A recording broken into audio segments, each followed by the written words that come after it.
Alhamdulillah, ve salatu vesselamu ala Rasulillah, amma ba'd. Assalamu alaikum ve rahmatullahi ve barakatuh. Allah Taala barыбыздын ошол жума күнүбүздү берекелүү кылсын. Дайым эле айтып жүргөн сөзүбүз, кимде ким ошо Аллах Тааланын үйлөрүнөн болгон бир үйгө басып келген болсо, бир кадамына сооп жазылса, экинчи кадамына күнөөлөр кечирилет дейт. Кудай Таалам ар бирибиздин баскан 10 кадамыбызга сооп жазган болсо, сол кадамыбыз менен пендечилик кылып кетирген кемчиликтерди Кудайым өзү кечирген болсун иншалла. Биздин ошол бүгүнкү сабагыбыз мамлекеттик мүлккө кол салуу, паракорлук, жемкордук деген тема экен. Ошол жөнүндө шариатта эмне дейт? Ошолор жөнүндө биз айтышыбыз керек экен. Эми негизи эле караганда баягы мамлекеттик мүлккө кол салуу бул түшүнүктүү эле. Мамлекетти тоноо. Эгер паракорлук кылсак биз адамдардын чөнтөгүн тоноо болуп эсептелет экен да. Баягы жердечи. Көрбөйсүздөр. Ошондуктан бизде пайгамбардын эле хадисинде келет: "Ар-расул ла'на раши вал мурташи" дейт. Пайгамбар айткан, ошол не? Пара бергенге дагы, пара алганга дагы Аллах Тааланын каргышы болсун деген. Демек, каргыш деген бул жөнөкөй эле нерсеге айтылбайт да, чоң күнөөлөргө айтылат. Демек, бул чоң күнөөлөрдүн катарына кирет экен. Пара берүү деген. Кудай Таалам өзү сактасын. Эми бул негизи пара деген өзү эмне? Паракорлук деген десе, бул дегени өзүңө тиешеси жок нерсеге ээ болуу үчүн, эмне? Акчаны ортомчу кыласыңбы, же бир адамды ортомчу кыласыңбы, же бир белекти ортомчу кыласыңбы, булардын баардыгы бизде эмне? Ошол пара болуп эсептелет. Же болбосо бир нерсени татыксыз адамга ыйгаруу деген маанини дагы түшүндүрсө болот да бул жерде. Мисалы, акча берип туруп, эмне? Ушуну бир жумушка коюп бер десе, бул же татыксыз да. Акчанын күчү менен болот да. Ошонун баарысы эмне? Бул Аллах Тааланын каргышы келе турган иштер. Кудай Таалам өзү сактасын бул нерседен. Эми шариатта бул нерсе бул арам. Шариатта бул арам болуп эсептелет. Ошондо алганга дагы, бергенге дагы, ортого түшкөнгө дагы бүт баарысы арам. Баардыгына ошо жегени, ичкени баарысы арам болот. Кудайдын астында чоң күнөөгө батат. Кудайдын астында эртең жооп берүү бар. Себеби пайгамбардын хадисинде келет да. Аманат жоголгондо ошол кыямат күтө бергиле дейт да. Анан сахабалар кантип түшүнөбүз аны десе, бир жумуш татыксыз адамга тапшырылдыбы, демек аманаттын жоголгону ошол деди да. Баягы жерде. Карасаң, бизде кээде жашоодо көрүп калып атабыз. Өзү мисалы жумушта базарда иштейт, бирок фамилиясы окуп аткан адамдарды деле билесиң да, кээде достор бар, башкалар бар дегендей. Эми ошол жерде окуп бүтүрдүм дейт да, кийин бир ишке орношо турган болсо, бул аманатка кыянат да, туугандар. Аманатка кыянат. Ал ошол не иштеп, ошол өзүнүн акчасына таянып, ошол жумушка орношу мүмкүн. Бирок ал жерге андан татыктуураак бирөө келиш керек эле да. Андан татыктуураак бирөө келиш керек эле. Ошол не? Аманаттын жоголгону бул кыяматтын жакындаганы деген бул жерде эмне? Хадисте келет туугандар. Эми бул жерде дагы бир маселе бар. Кээде аргасыз болуп калган учурлар болот да. Кээде аргасыз болуп калган учурлар болот. Ошол моментте кандай болот деген суроо. Мисалы, менин ошо бир жерим бар. Ошол жеримди мен өзүмө каттатайын десем, ошол жердеги отурган бирөө жок, сен мага ушунча акча берсең, анан сага каттап беремин. Болбосо бул көбүрөөк акча берем деп атат, деп туруп эле менин жеримди башка бирөөгө ыйгаргысы келип атат да, мисалы. Ошондо мен арга жок, өзүмдүн акымды алыш үчүн берсем болот экен, кээ алымдардын айтуусу боюнча. Анда мага күнөө жок, тиги алган адамга күнөө болот экен да. Сен мен өзүмдүн акымды талап кылып атам да. Баягы жерде. Көрбөйсүздөр. Кудай Таалам өзү сактасын. Азыр ушундай учурлар көп кездешип атат да, бул жерде эмне? Ошол ортодо акча сунуштап же башка кылып дегенде Кудай Таалам өзү сактасын.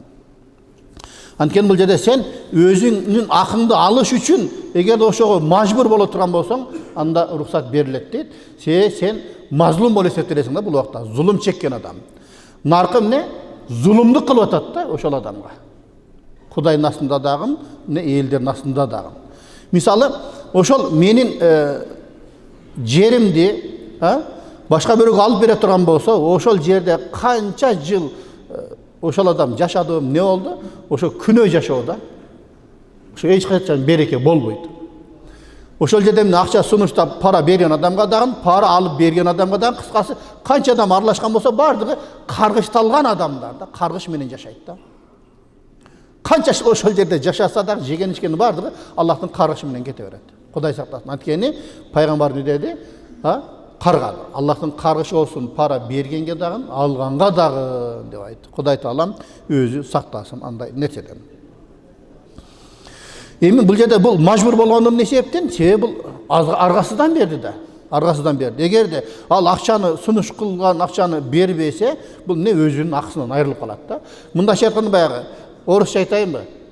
Акчаны берет, бирок через не хочу берет экен да. Берген адамчы.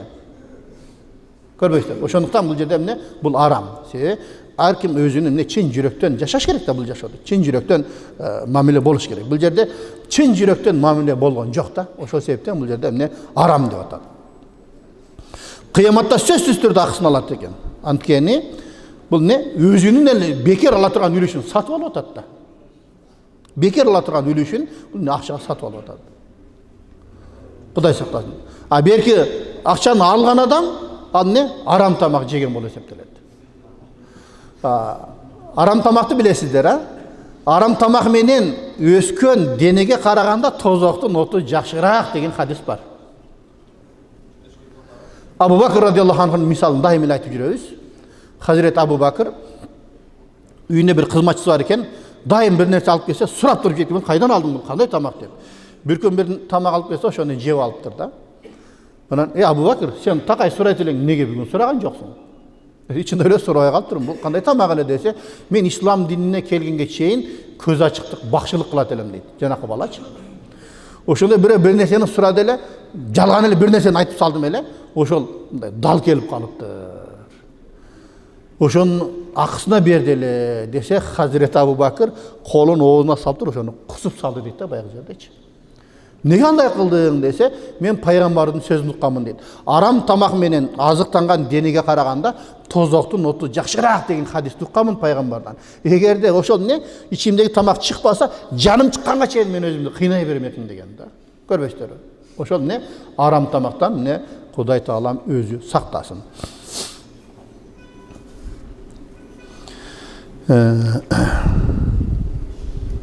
Эми не себептен десе, себеби бул жерде анткени бул не пара деген акыйкатты жокко чыгаруу үчүн берилет, же болбосо эмне туура эмес нерсени туура кылыш үчүн берет да. Мына эки жагы дагы эме да, курч маселе да. Бирөөнүн акысыны жок, бул анын акысы эмес деп туруп акча берет, же болбосо эмне акысыны башка бирөө өткөрүп салыш үчүн. Кыскасы эмне эки тарабынан алсаң деле бул туура эмес болуп калат да. Жанакы тамсил бар го, бул жакка барсаң атың өлөт, бул жакка түшсөң араңы сынат дегендей эле маселе бул жерде. Эки жагы дагы туура эмес да. Демек акыйкатты батыл кылыш үчүн, батылды акыйкат кылыш үчүн гана бериле турган нерсе болуп эсептелет экен да. Ошондуктан бизде шарият буга караманча каршы, туура эмес болуп эсептелет. Эми бул чоң күнөөлөрдүн катарына кирет экен туугандар.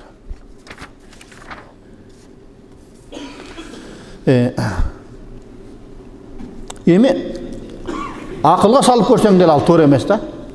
Жаш бала деле сурасаң ошол туура эмес, бул анын тигиники болуп атпайбы дейт да. Анын деле мисалы ишендире албайсың да, жаш баланы деле. Же болбосо кел, сенин акчаң экен, кел мына акчаны берейин, ошону мага берчи. Жок, мен мага керек деп. Жаш бала деле көнбөйт да ал нерсеге мындай караганда. Анан мындай карап көрсөң, баарына акылы жеткен адамдар эле ушундай жерге келгенде эле кемчөдөй болуп калышат. Кем акылlı болуп калышат, билбейм, ушундай беле. Болбойбу деп туруп. Болсо баленин баарына акылы жетет да. Эси үйрөтөт, акылы үйрөтөт. Менин бир таң калган нерсем бар да. Мисалы медицина боюнча эч ким талашпайт. Врачтардын айтуусу боюнча тиги дарыны ичиш керек, тигини ичиш керек, жок врачка кайрылыш керек дейт дагы. Шариатка келгенде эле бүт барып муфти болуп кетет.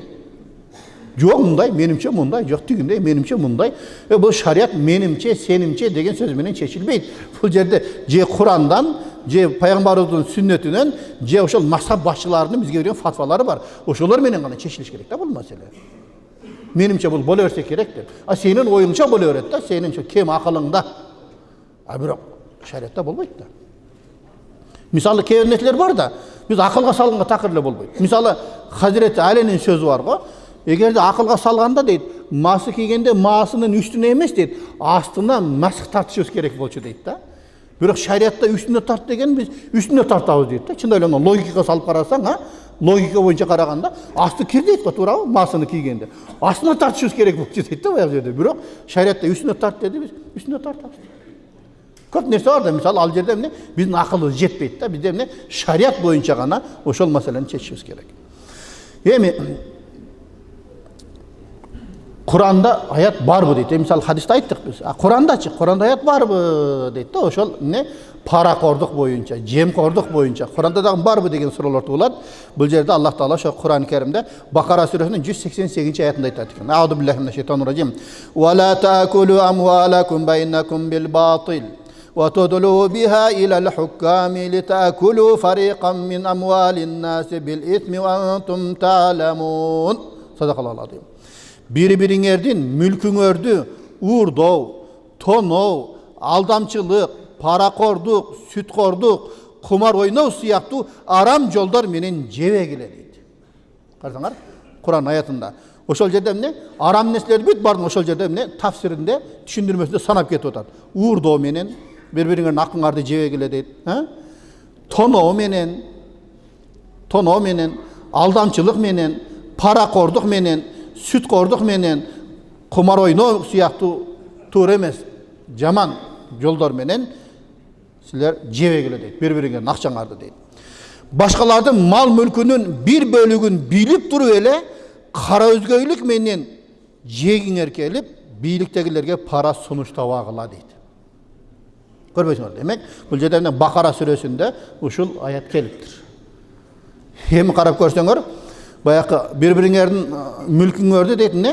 Силер арам жолдор менен жебегиле дейт да. Арам жол дегенде санап кетти. Мисалы, уурдоо. Уурдоо бул арам да, туурабы? Арам жол менен жебе дейт да бирөөнүн акысын.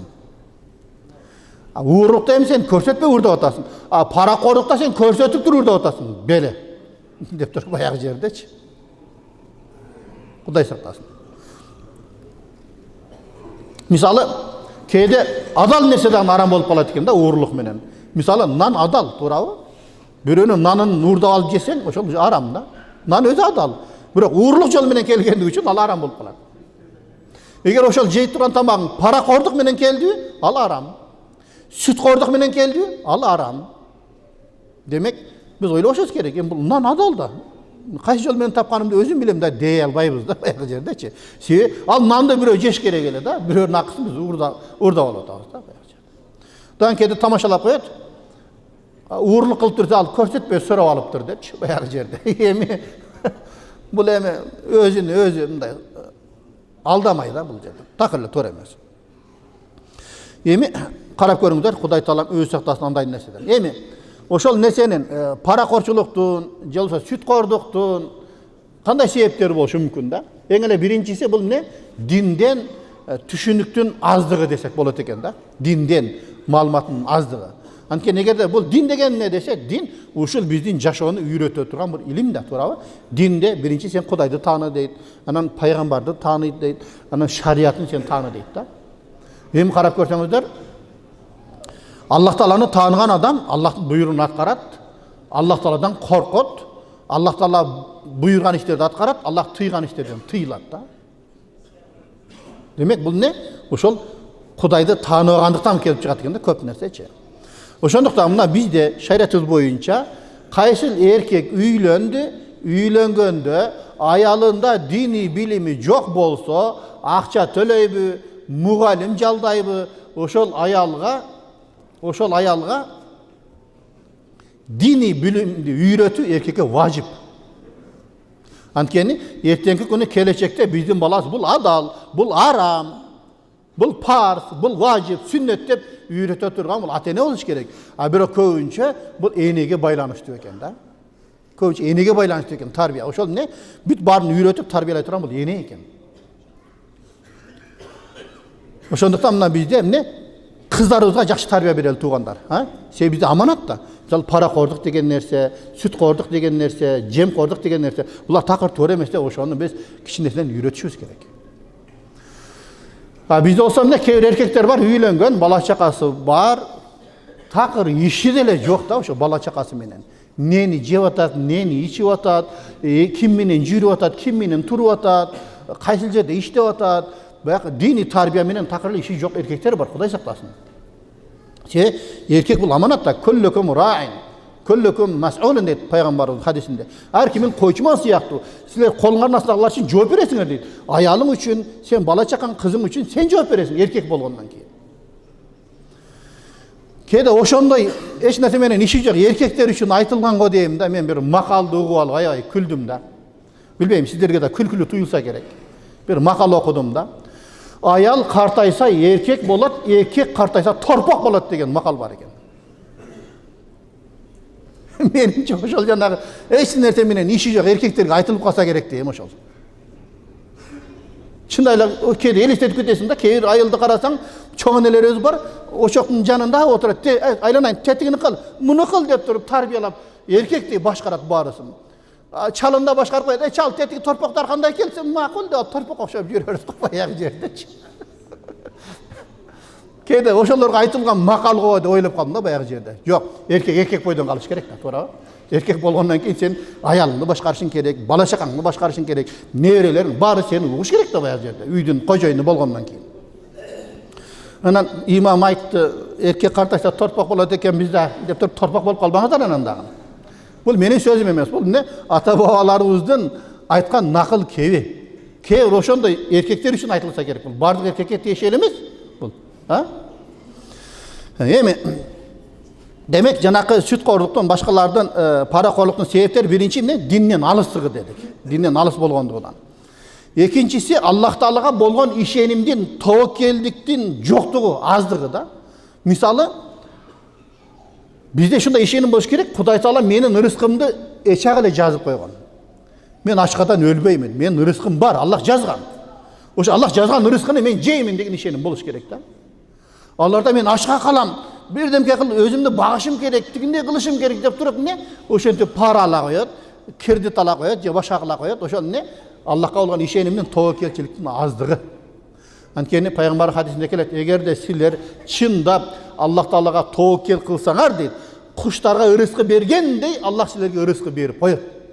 Анткени эртең менен куштар курсак ачып учуп кетет, кечинде курсак ток кайра келет дейт. Карасаңар, куштарда ушундай бир ишеним бар экен, мени Кудай жараттыбы, рызкыны мага Кудай өзү берет деп ишенет экен да. Биз кушчалык ишенбейт экенбиз да. Чымчыкчалык ишенбейт экенбиз. Мисалы эмне? Кышка банка жапкан куштарды көрдүңүздөр беле? Мешек ун сахар алган куштарды көрдүңүздөр беле? Жок. Аларда тобокел деген нерсе бар экен. Кудай мени жаратты, Кудай мага рызкын жазган. Мага сөзсүз берет деш керек да баягы жерде. Анан эмне? Ошондой ишеним болсо, бизде жанакы арам жолго баспайт экенбиз да. Арам жолго баспайт экенбиз. Биз кene шашып кетет экенбиз дагы, ошо арам жолго түшүп калат экенбиз да. Анан кийин кейлердин шылтоосу эмне? Эми айлык аз да, менде алышка мажбурмун да дейт го. Кейлерден сурасам, эмнеге пара алат десе. Эми кыргызда сөз бар. Бай бай эмес, канаат кылган бай дейт. Дагы бир сөз бар кыргызда. Аз болсо жетет, көп болсо кетет деген кыргыздын макалы бар баягы жерде. Акчаң көбөйсө дагы расход көбөйөт, дагы чыга берет да. Мынакы сатпаш керек, тияка сатпаш керек деп. Аз болсо ошого жараша топук кылып эле жашай бересиң баягы жердечи. Көрбөйсүңөр. Ошондуктан бул жерде эмне? Ошону да эске алышыбыз керек экен да. Демек бай бай эмес, канаат кылган бай. Барына шүгүр кылсаң барысы жетет. Мисалы ошол адамдарды эле карасаң, мисалы пара алып атат, пара берип атат, ошо жан дүйнөсү тынч эмес ошонунчу. Баары бир кыжалачылык менен жашайт да. Уйкусу деле бир 100% эмес го, бир 70% болсо керек. Себеби 30% ойлонот да, мен туура эмес кылдым да, ошо бирөөнүн акысына кирип койдум да деп, баары бир ойлонот да баягы жердечи. Көрбөйсүздөр. Ошондуктан эмне? Бул жан дүйнөнүн бир жыргалчылыгы керек экен. Анын үчүн эмне? Биз шариат көрсөткөндөй түз жүрүшүбүз керек экен да. Дагы бир себептери байлыкты жакшы көрүү. Же болбосо мен тез эле байып кетейин деп туруп эмне?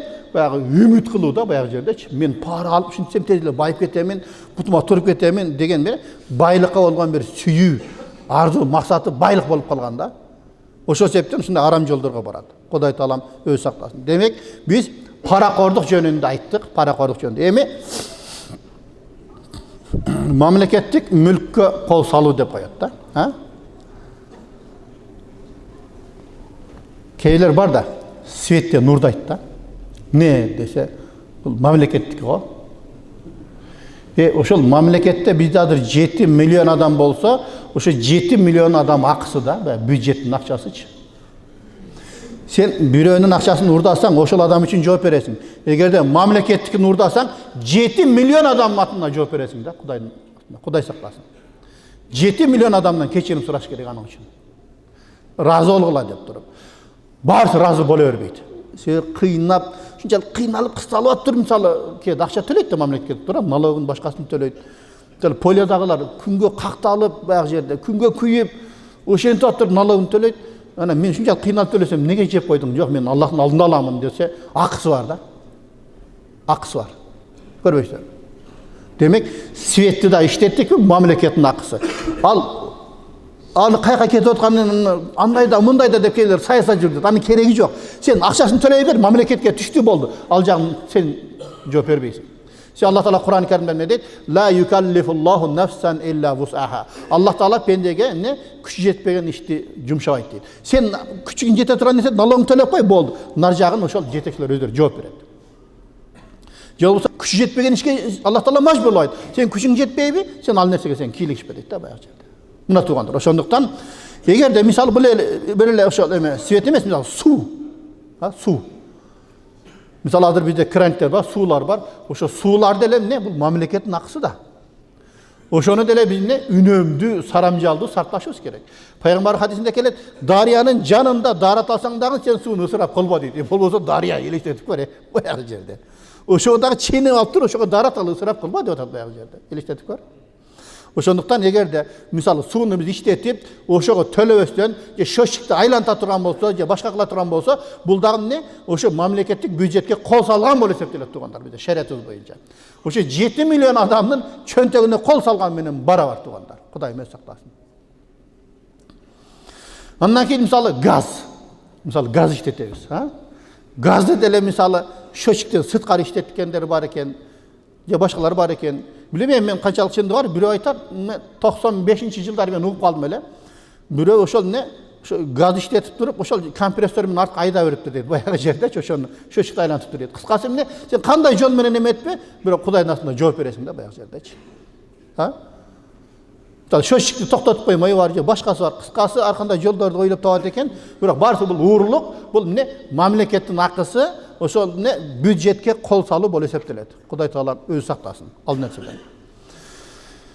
Эми бул жерде ошол анан дагы бир маселе туугандар, бизде ошондой бир тапшырма келди. Азыркы күндө жанакы банги заттар, психотроптук, мисалы кээ бир химикаттар сатылып атат, башка деп атат. Ошол нерсени бир эскертүү биздин милдетибиз туугандар. Бизде шариятыбыз боюнча мас кыла турган нерсенин көбү дагы, азы дагы арам деп келет.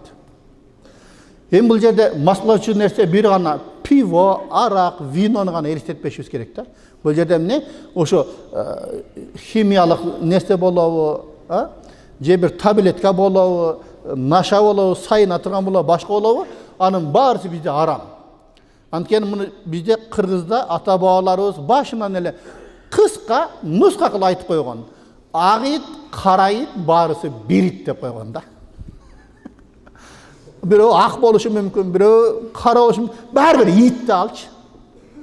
Ошондой эле ден соолукка залал жеткиреби? Арак болобу, наркотик болобу, таблетка болобу, психотроп нерсе, бүт баарысы бул арам туугандар. Кудай Таала өз сактасын. Айрыкча эмне?